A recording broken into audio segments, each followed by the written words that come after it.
You need to work on yourself. If you just try to be pampered, and if you're trying to be soft, and if you're trying to be the victim and all stuff, you're not going to go anywhere. We need to get stronger. We need to get tougher. We need to not be afraid of failure. We got to face adversity. Adversity breeds character. We have to be willing to go through hardship, through suffering. Don't shy away from any of that because it just makes you stronger. There's been a constant war, a war with fear. Those who have the courage to conquer it are made free, and those who are conquered by it are made to suffer until they have the courage to defeat it. This is where we make a choice. Either I fight now or I fight later. When you put off this fight, you allow your fear to grow stronger. You allow it to morph into something that will drag on for years and haunt you down until you have the courage or force to fight it. Why not face it now? Our minds are morphing from minute to minute if we let them. If you are not paying attention, if you are on cruise control, then your mind is not under your own control. We can't be in cruise control. You can't let your mind be in cruise control. You have to be cognizant of what you're thinking. You have to be cognizant, you have to be aware of how you are being influenced. Don't never let anybody take your belief in yourself away from you because they hurting inside. Don't you never let nobody do that. Always believe in who you are in the darkest moments, man.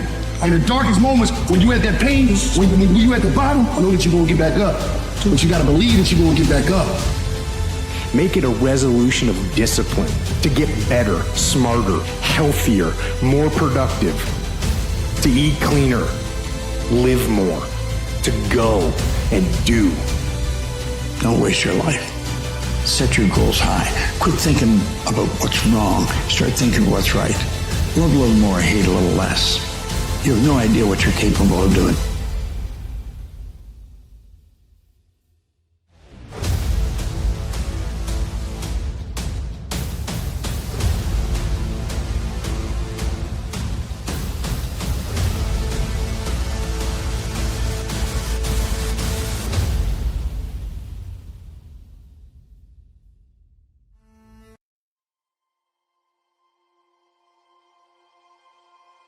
You have nothing in this world to conquer or to challenge or to transcend apart from your mind. All your neighbors live here. Your enemies and friends live here. Your gods and demons live here. And yourself, imagined, lives here. 100% means that you are 100% accountable for your life. Take 100% responsibility for your choices. Your life will be determined far more by the choices you make than it will by your circumstances. Intellect and talent carry no weight unless you're willing to make the correct choices. Sacrifice is a contract with the future, but it's not a contract with any particular person. It's a contract with the spirit of humanity as such. It's something like that.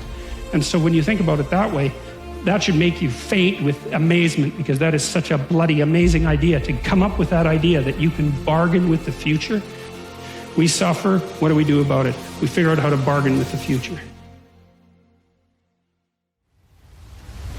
The work comes before the belief.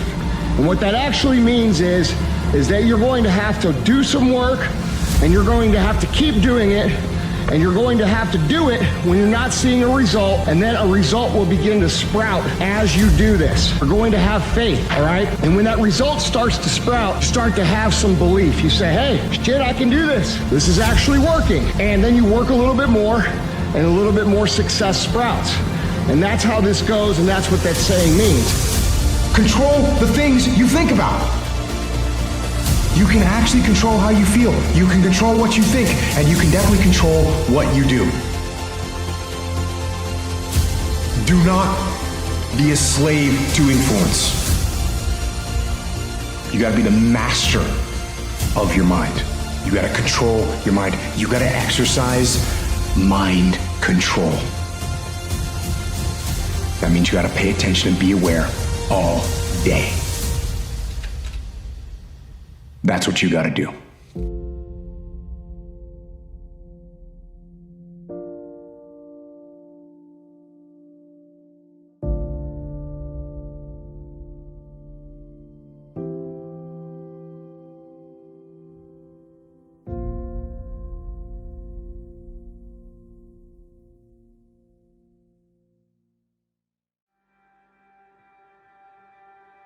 Stop trying to be a traffic policeman in your own head.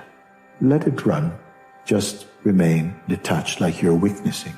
The witness is never involved in the scene that it's witnessing, because the moment you become involved in the scene, you become part of the scene. So the witness has to stand apart.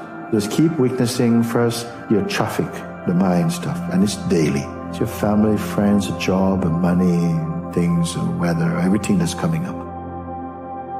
So we come from a generation when something is broken, we don't throw it away, we fix it. When you can be happy in the midst of hardship, then you see the true potential of the mind. When you can't control what's happening, control how you respond to it. That's where your power is. Control what you can control. I can control my attitude, I can control my words, I can control my perspective, I can control the lens of which I see it. Because if I can control what I can control in the moment, what's happening externally is not gonna affect and impact my true potential and my true advancement as a person. We're built to walk uphill. And when you reach the pinnacle of the hill, you want to stop and appreciate the vision, but the next thing you want is a higher hill in the distance, because it's from the uphill climb that we derive our value, and I mean this technically. So almost all the positive emotion we feel, especially the emotion that fills us with enthusiasm, that's experienced in relationship to a goal.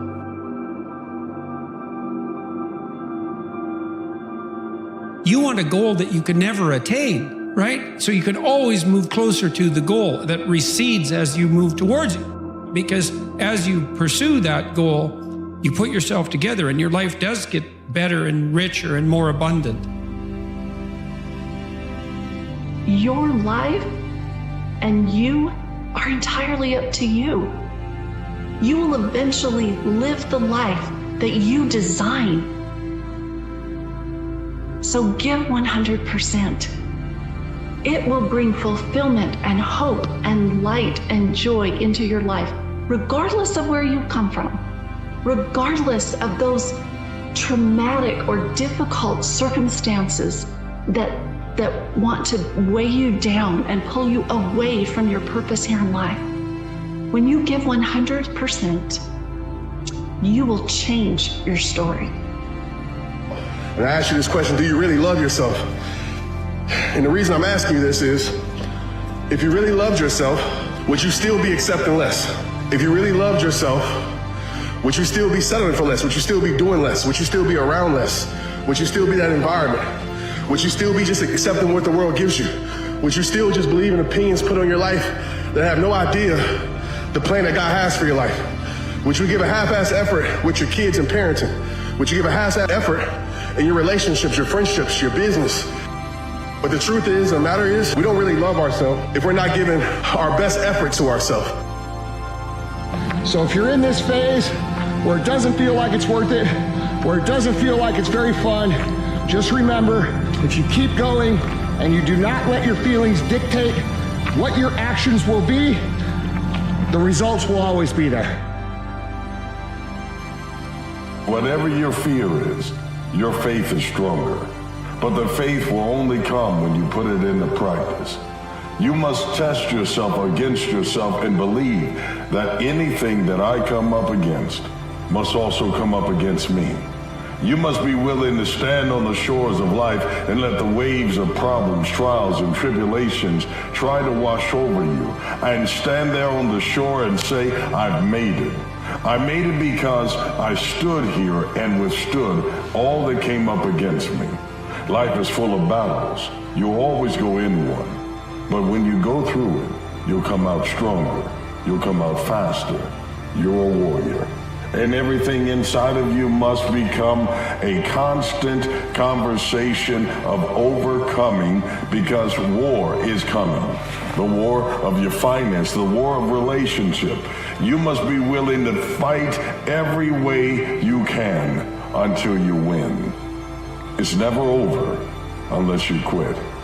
In a warrior's code, there is no surrender.